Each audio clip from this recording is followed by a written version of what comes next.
মেঘনা, ডাকাতিয়া আর ধনাগোদা নদীতে অন্তত ১,০০০টি জাগ ও বাঁশের বেড়া দিয়ে মাছ ধরা হচ্ছে, অথচ মৎস্য আইনে এটি দণ্ডনীয় অপরাধ। এতে মাছের স্বাভাবিক প্রজননে ব্যাঘাত ঘটছে, ব্যাহত হচ্ছে নৌযান চলাচল। অবৈধ এসব বেড়া ধ্বংসে সেনা পুলিশকে সঙ্গে নিয়ে অভিযান চালাবে বিআইডব্লিউটিএ।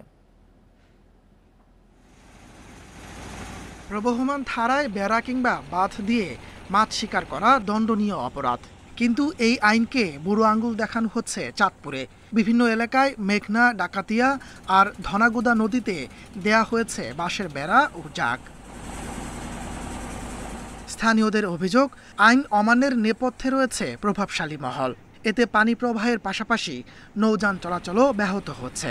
আপ ডাউন করে 15 লসে জাকের লেগে কুয়াশার সময় খুবই অসুবিধা হয়ে যায়। অনেক সময় দেখা গেছে দোনো পাশে যাক, নদীর দোনো সাইডে যাক, সেই জন্য আমাদের চলতে যায় অনেক দুর্ঘটনা কবলিত পোহাইতে হয়। মৎস্য গবেষকরা বলছেন, বেড়া বা জাগের কারণে মাছের বিচরণ মারাত্মকভাবে সীমিত হয়, ক্ষতিগ্রস্ত হয় প্রজনন প্রক্রিয়ার প্রতিটি ধাপ। দেশীয় প্রজাতির মাছের জন্য তাদের রিপ্রোডাকশন, তাদের বিচরণ, তাদের মাইগ্রেশনে একটা হুমকিস্বরূপ প্রভাব ফেলে। এই ট্র্যাপের কারণে নদীর যে স্রোতধারায় মাছের যে বিচরণ, এটা কিন্তু ব্যাপকভাবে ব্যাহত হয়। অবৈধ এ কাজ বন্ধে শিগগিরই অভিযান চালানো হবে বলে জানিয়েছে বিআইডব্লিউটিএ। কর্মকর্তারা বলছেন, এ বিষয়ে সাধারণ মানুষের সচেতনতাও জরুরি।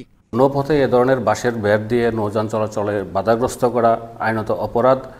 জেলা প্রশাসন, নৌ পুলিশ, কোস্টগার্ড এর সমন্বয়ে শীঘ্রই এ বিষয়ে আমরা উচ্ছেদ সহ আইনগত ব্যবস্থা গ্রহণ করব।